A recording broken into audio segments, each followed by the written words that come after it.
Efesus 6 ayat 10 sampai 12. Demikian firman Tuhan. Perlengkapan rohani.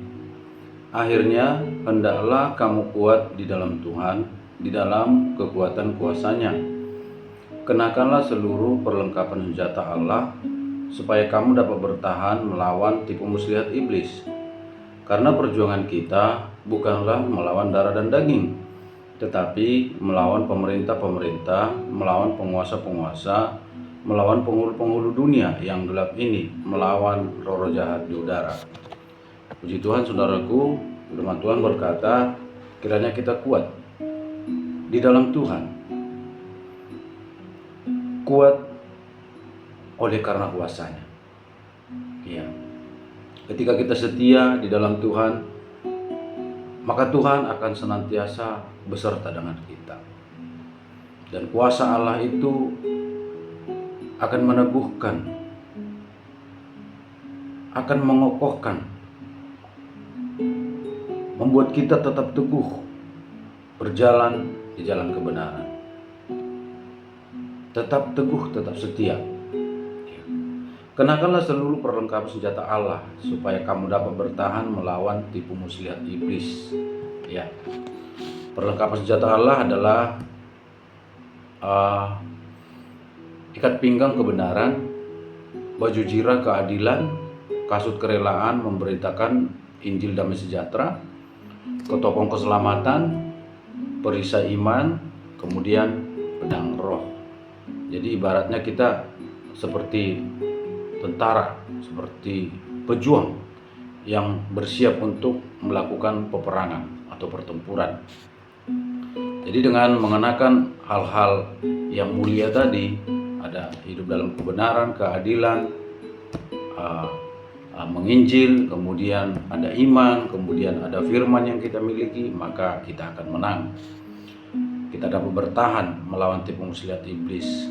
Karena perjuangan kita bukanlah melawan darah dan daging.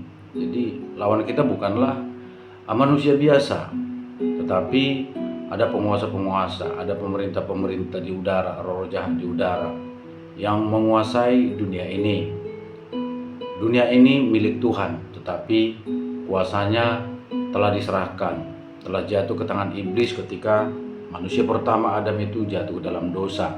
Yang tadinya dia sebagai penguasa dunia, karena dia tunduk kepada iblis, mengikuti apa kemauan iblis dengan memberontak kepada Tuhan, maka menjadikan dirinya hamba kepada iblis. Jadi kuasa yang tadinya dimiliki oleh Adam itu jatuh ke tangan iblis. Jadi saudaraku, ada beberapa fakta berkenaan dengan iblis, fakta demonik. Yang pertama, tujuan pertama dari iblis adalah menghalangi tujuan Tuhan. Tujuan Tuhan itu supaya kita beroleh berkat-Nya. Ya, di kitab Kejadian, ya Kejadian 1 ayat 28, sana dikatakan Tuhan memberkati manusia itu dan bersabda agar manusia itu beranak cucu, bertambah banyak, memenuhi bumi, taklukkan, berkuasa atas ikan di laut, burung di udara, atas binatang yang merayap di bumi. Jadi itu kehendak Tuhan, itu tujuan Tuhan menciptakan manusia itu memiliki kehidupan yang diberkati oleh Tuhan dan berkuasa atas ciptaannya yang ada di bumi ini. Dan iblis berusaha merebutnya, berusaha merebut kuasa tadi. Jadi iblis berusaha untuk menghalangi tujuan Allah. Tujuan Allah di dunia ini, tujuan Allah bagi hidup kita. Tuhan juga memiliki tujuan supaya kita itu menjadi umat-Nya dan Dia menjadi Allah kita. Di dalam Yehezkiel 11 ayat 20 dikatakan supaya mereka hidup menurut segala ketetapanku dan peraturan-peraturanku dengan setia, maka mereka akan menjadi umatku dan aku akan menjadi Allah mereka. Jadi kehendak Tuhan supaya kita itu menjadi umat-Nya, artinya kita sebagai ciptaan yang patuh, yang taat, menjadikan Dia Allah kita. Allah itu adalah pribadi yang disembah, ditinggikan, dimuliakan, ditakuti. Dan Allah itu mengasihi kita, menjaga, melindungi kita. Dan itu tujuan Allah. Tetapi iblis datang. Iblis datang untuk menggagalkan tujuan Allah itu. Di mana terkadang manusia itu bukan Allah yang menjadi Tuhannya, menjadi tuannya. Iblis itu bisa membuat fokus manusia itu kepada hal-hal yang bukan Tuhan. Contohnya dia menjadi berfokus pada kekayaan, dia cinta akan dunia ini, cinta akan uang, dan itu menjadikan harta itu, uang itu, materi itu menjadi Tuhannya. Sebab dia telah menjadi hamba, telah tunduk kepada harta itu tadi. Oleh karena harta itu yang telah mengendalikan kehidupannya. Jadi iblis berkarya, iblis bekerja supaya tujuan Allah itu dihalangi, tujuan Allah itu tidak terjadi. Ya. Jadi banyak tindakan-tindakan iblis ini yang berhasil, tetapi Tuhan pegang kendali. Di akhir cerita itu Tuhan pasti menang. Ya, karena iblis juga sudah ditetapkan akan dihukum. Bahkan ketika Yesus juga diutus ke dunia, iblis juga berusaha. Iblis berusaha untuk mengenyahkan Yesus, ya. Sebab penyaliban itu juga didorong oleh iblis, dan dia tidak tahu ternyata kematian Yesus itu justru itu kekalahan bagi dia. Kunci alam maut itu direbut dari iblis. Iblis tidak berkuasa lagi, sebab dosa itu telah dilucuti. Kuasa dosa itu telah dilucuti, sebab tuntutan dosa itu telah dibayar oleh Yesus. Sementara iblis itu berkuasa atas tuntutan dosa tadi. Jadi dia berkuasa untuk menghakimi manusia karena dosa tadi. Jadi saudaraku, yang berikutnya adalah yang kedua, iblis menyebabkan berbagai penyakit dan penderitaan. Ya.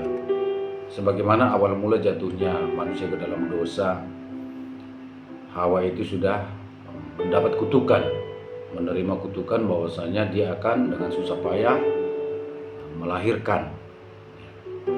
Ini bagian daripada penderitaan, ya, daripada sakit. Ya, untuk penyakit juga banyak. Oleh karena perbuatan setan ini yang bekerja melalui dosa kita, dia bisa menyebabkan banyak hal, Di dalam Matius 8 ayat 16 dikatakan di sana, menjelang malam hari dibawalah kepada Yesus orang banyak yang kerasukan setan dan menderita sakit. Ya, bahkan Matius 12 ayat 22 juga dikatakan, kemudian dibawalah kepada Yesus seorang yang kerasukan setan. Orang itu buta dan bisu. Lalu Yesus menyembuhkannya sehingga si bisu itu berkata-kata dan melihat. Setan itu mampu membisukan. Setan itu mampu membuat orang menjadi buta. Kok bisa? Karena di dalam orang itu tidak ada Tuhan. Tidak ada Tuhan dalam kehidupannya. Sehingga dengan leluasa iblis itu memberikan sakit, penyakit, penderitaan kepadanya, menguasai, menghancurkan kehidupannya. Tapi sekalipun iblis nampaknya berhasil, tetapi Yesus datang untuk menyelamatkan. Yesus datang untuk memulihkan, untuk menyembuhkannya. Kemudian yang ketiga, iblis berusaha membingungkan, memutarbalikkan firman untuk menutup suatu kebohongan. Ya. Iblis berusaha membingungkan, memutarbalikkan firman untuk menutup suatu kebohongan. Ya, dalam Kejadian 3 ayat 1 itu iblis memancing Hawa. Dia mengatakan, tentulah semua pohon yang di taman ini tidak boleh kamu makan buahnya. Dia mengatakan yang sebaliknya, memutarbalikkan. Padahal Tuhan mengatakan dalam Kejadian 2 ayat 17 bahwa semua pohon yang di taman boleh dimakan buahnya kecuali pohon pengetahuan yang baik dan benar. Tapi iblis memutarbalikkan supaya Hawa juga jadi terpancing. Hawa terpancing. Dan memang Hawa terpancing. Dan dia mengatakan tidak. Kami boleh makan semuanya. Tetapi yang di tengah taman jangan diraba. Nanti mati. Di situ kelemahan daripada Hawa. Dia satu sisi mengurangi firman, satu sisi juga menambahi firman. Ya. Di dalam Kejadian 2 ayat 17 itu tidak ada dikatakan di sana jangan diraba, tetapi Hawa menambahinya. Mungkin setelah firman itu datang kepada mereka, di mana Adam menerima firman itu terlebih dahulu dan dia sampaikan kepada istrinya, mereka membuat keputusan jangan diraba, kan gitu. Jangan diraba pun jangan, padahal Tuhan tidak ada mengatakan. Yang penting Tuhan tegas mengatakan jangan dimakan. Ketika kamu makan kamu pasti mati. Dan Hawa mengatakan ketika dimakan nanti mati. Jadi hati-hati dengan kita yang gagal untuk menerima firman seutuhnya. Jangan sampai firman itu sampai kepada kita tidak maksimal, tidak utuh dia. Bahkan ada yang dilebihkan, ada yang dikurangi. Dan setan itu mencobai orang-orang yang demikian. Itu sebabnya kita harus mempelajari firman Tuhan. Kita harus tahu apa yang dikatakan oleh Tuhan. Kemudian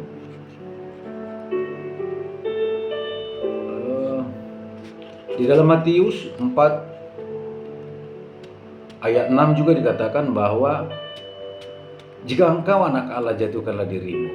Ya, ini berusaha muterbalikkan firman ya. Dan Yesus mengatakan jangan mencobai Allah. Jangan mencobai Allah. Jika engkau anak Allah, maka Ia akan memerintahkan malaikatnya untuk menatang engkau di atas tangannya supaya kakimu tidak terangkut. Jatuhkanlah dirimu. Jadi iblis itu berusaha memutarbalikkan firman.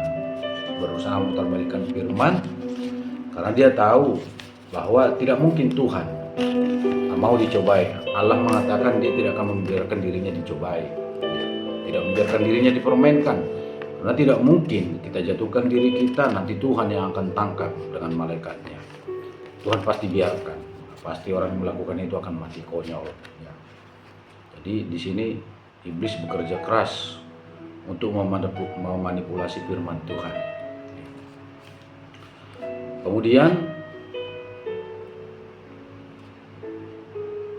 di dalam 1 Korintus 6 ayat 9 dan 10 dikatakan bahwa banci pemburi tidak akan mendapat bagian dalam kerajaan Allah. Ada orang-orang yang memutarbalikkan firman. Seakan-akan firman itu benar. Padahal ternyata ada kebohongan di sana. Sebagai contoh, firman ini mengatakan pemburi tidak akan mendapat, banci tidak akan mendapat bagian dalam kerajaan Allah. Roma 1:27 juga mengatakan ada orang yang melakukan kemesuman laki-laki dengan laki-laki dan mereka menerima balasan setimpal untuk kesesatan mereka. Tapi ada orang mengatakan bahwa tidak mengapa laki-laki dengan laki-laki mendukung LGBT dengan alasan Tuhan itu juga mengasihi. Mereka juga perlu memperoleh kasih. Ini suatu kesesatan. Padahal Tuhan sudah jelas mengatakan mereka akan menerima balasan yang setimpal dengan kesesatan mereka. Tetapi ada pemuka agama yang mendukung hal ini, mendukung LGBT, menikahkan pasangan yang sejenis. Mereka memutarbalikkan firman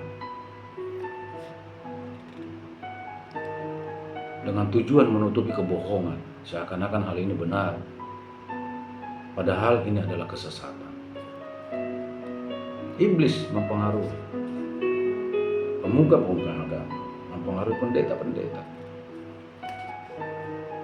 Dan orang-orang seperti ini adalah orang-orang yang tidak teguh di atas dasar firman Tuhan, tidak teguh. Dia tidak mengenal Tuhan dengan baik, dia tidak takut akan Tuhan. Ini orang-orang yang memuaskan dirinya, orang-orang yang mencari keuntungan diri sendiri, sehingga dia melakukan hal ini. Yang berikutnya adalah iblis berusaha menarik perhatian dan ingin disembah. Ya, dia juga datang kepada Yesus supaya Yesus menyembahnya dan mengatakan, kuasa atas dunia ini telah diberikan kepadaku. Jika engkau menyembahku, maka akan kuberikan padamu. Yesus mengatakan, sembahlah Allah. Iblis itu berusaha menarik perhatian dan ingin disembah. Ya. Di dalam Yesaya 14 juga dia ingin disembah. Misalnya dikatakan, dia hendak mendirikan tahtanya mengatasi bintang-bintang Allah, hendak naik mengatasi awan-awan dan menyamai yang maha tinggi. Dia haus untuk disembah, dia suka untuk disembah. Hati-hati, agen-agen iblis itu di dunia yang bisa kita lihat itu para dukun, paranormal. Kita harus hati-hati. Mereka menyembah iblis, mereka memuliakan iblis, menjauh dari mereka. Yang kelima, iblis tidak bisa berada lebih dari satu tempat pada waktu yang sama. Ya, iblis itu berkuasa, tetapi dia tidak maha kuasa. Dia tidak maha hadir, dia tidak omnipresent. Dia hanya bisa berada di satu tempat, tetapi memang pasukannya banyak. Supaya seluruh bumi ini bisa dipengaruhinya, maka dia menyebarkan pasukannya. Sebagai penguasa di bumi ini, mereka begitu banyak dan berkuasa di udara. Sebagai penguasa-penguasa, sebagai pemerintah-pemerintah, roh jahat yang di udara. Kemudian iblis dapat mendengar dan berbicara. Ya, kita tahu dia bisa mendengar, dia bisa berbicara secara langsung pada Yesus.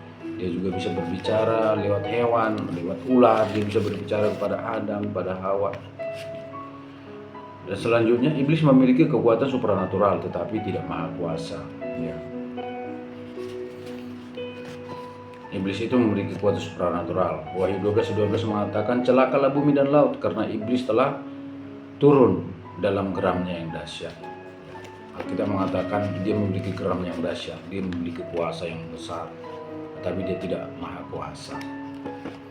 Bahkan dia juga tidak maha tahu. Kalau Yesus maha tahu, iblis tidak maha tahu. 1 Korintus 2:7-8 mengatakan, hikmat Allah tidak diketahui oleh iblis. Sebab jika dia tahu hikmat Allah tentang Yesus, maka dia tidak akan berusaha untuk membunuh Yesus melalui Yudas. Dan oleh ahli-ahli Taurat, orang-orang Farisi yang menyalibkan Yesus. Iblis tidak tahu hikmat Allah, padahal hikmat Allah adalah datangnya Yesus untuk menebus dosa, mati di salib sehingga manusia terbebas dari hukuman.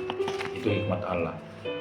Kemudian yang terakhir, iblis paling senang memiliki tempat kediaman, tinggal di dalam tubuh manusia, hewan, rumah, pohon dan sebagainya. Ya, iblis itu bisa tinggal di dalam tubuh manusia. Kalau manusia itu sudah menjadi hambanya iblis, wah itu bisa. Makanya ada orang kadang kerasukannya dalam dirinya itu bermanifestasi. Roh jahat itu bermanifestasi karena sudah tinggal di dalam dirinya. Dan dia juga bisa tinggal dalam hewan. Ketika Yesus datang kepada orang yang dirasuki oleh setan itu mengatakan, suruhlah kami pindah ke babi itu. Maka Yesus mengizinkannya dan mereka masuk ke babi-babi itu yang berjumlah 2000 dan terjun ke danau. Dan babi-babi itu mati. Kemudian rumah, ya ada rumah, mereka bisa mendiami rumah yang tidak ada Tuhan, mereka bisa ada di sana. Apalagi dalam rumah itu ada tanda-tanda yang bukan dari Tuhan, yang dipercaya bisa menolong, bisa membantu selain Tuhan, itu pasti ada kuasa roh jahat di sana. Kemudian di pohon, ya, orang bisa menyembah pohon, pohon rindang, pohon besar, dan setan bisa ada di sana. Dan orang-orang datang membawa persembahan ke sana. Ada satu kesaksian saya baca dari buku Robert Liardon. Di dalam bukunya dikatakan bahwa ada seorang petani, dia sedang berkebun dan ada pohon yang berbicara kepadanya. Itu daerah Amerika Utara. Ketika pohon itu berbicara kepadanya, dia takjub. Dan pohon itu mengatakan, setelah beberapa hari, ambillah kulitku ini, bawalah ke rumahmu. Dan dia melakukannya. Ketika dia membawa kulit kayu itu, maka terjadi hal-hal yang aneh. Dia mulai memukul-mukul dirinya, sudah mulai sering terjadi pertengkaran, dan dari kulit kayu itu Ada suara-suara aneh, bahkan ada keluar darah. Dan ketika mereka mencoba membuangnya, bekasnya tetap masih ada. Dan akhirnya suatu ketika dia sedang mengendarai dan tiba-tiba dia memukuli dirinya, akhirnya dia mengalami kecelakaan. Jadi kita harus hati-hati, kita harus waspada. Iblis itu nyata dan kita harus menang. Firman Tuhan mengatakan, tunduklah pada Allah, lawanlah iblis, maka ia akan lari daripadamu. Tunduklah pada Allah, lawanlah iblis, maka ia akan lari daripadamu. Puji Tuhan saudaraku, waspadalah, ada iblis yang menjadi lawan manusia. Berdoalah kepada Tuhan, tunduklah pada Allah, lakukan perintahnya, ikuti kehendaknya, lakukan kehendaknya, dan kita harus aktif melawan iblis. Kita tengking dalam nama Yesus Kristus. Keluar dari rumahku, keluar dari tubuhku, keluar dari usahaku, keluar dari keluargaku, tengking dalam nama Yesus Kristus. Dengan iman yang teguh, dan syaratnya adalah kita tunduk kepada Tuhan. Kita hidup di dalam Kristus, kita hidup dalam kebenaran. Kita usir dia dalam nama Yesus Kristus. Bahkan ketika ada orang yang sakit, ada setan di sana, kita sembuhkan, kita usir dalam nama Yesus Kristus. Maka kuasa Yesus itu akan bekerja. Sebab firman Tuhan berkata, segala kuasa di langit dan di bumi, di bawah bumi telah diserahkan kepada Yesus. Kita sebagai pengikut Kristus, sebagai anak-anak Tuhan, kita diberi otoritas. Nama itu, ada kuasa dalam nama itu, kita boleh pakai untuk kemuliaan Allah, untuk kebaikan kita, dalam nama Yesus. Puji Tuhan saudaraku, Tuhan berkati. Haleluya.